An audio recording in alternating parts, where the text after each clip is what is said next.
12 o'clock, and you're watching KCCI Channel 8 Des Moines, Iowa's news leader. With Molly Cooney, Jason Hoffman, and meteorologist Mike Lozano. This is News Channel 8. Reports say the suspected railroad serial killer is finally in custody today. Good afternoon, everyone. Thanks for joining us. I'm Molly Cooney. And I'm Jason Hoffman. Law enforcement authorities say Rafael Resendez Ramirez turned himself in. He is implicated in 8 murders near railroad tracks since 1997.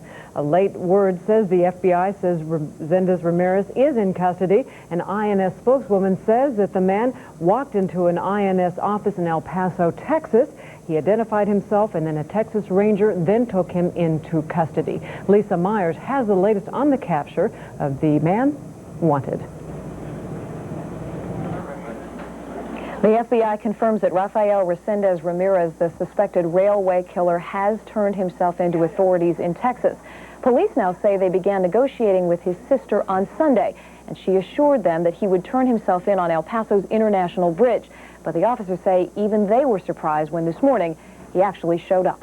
The international manhunt for this man, Rafael Resendez Ramirez, is finally over. The FBI says the suspect, known as the railway killer, turned himself in near El Paso, Texas. It was a surrender, and it was based on some negotiations that we've been conducting over the last few days. Resendez Ramirez is suspected in 8 murders in 3 states, but he's repeatedly slipped through the hands of Border Patrol police.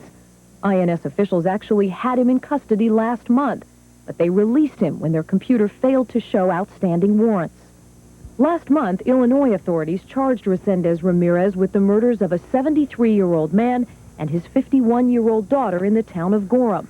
Police in Texas will also question him about 2 other murders that took place just days after his accidental release. The FBI says the railway killer rode the trains and likely chose his victims based on how close they were to the tracks. And although their search for Rafael Resendez Ramirez is over, they will continue investigating whether he may be a suspect in other crimes. Live in Washington, I'm Lisa Hughes. Now back to you. All right, Lisa, thank you very much. Well, we have some breaking news coming out of Clive this afternoon. Fire crews are on the scene of a blaze at the Hardee's restaurant located at the corner of 86th and University. News Channel 8's Ann State also in Clive today. She joins us with the details. Ann? Well, Molly and Jason.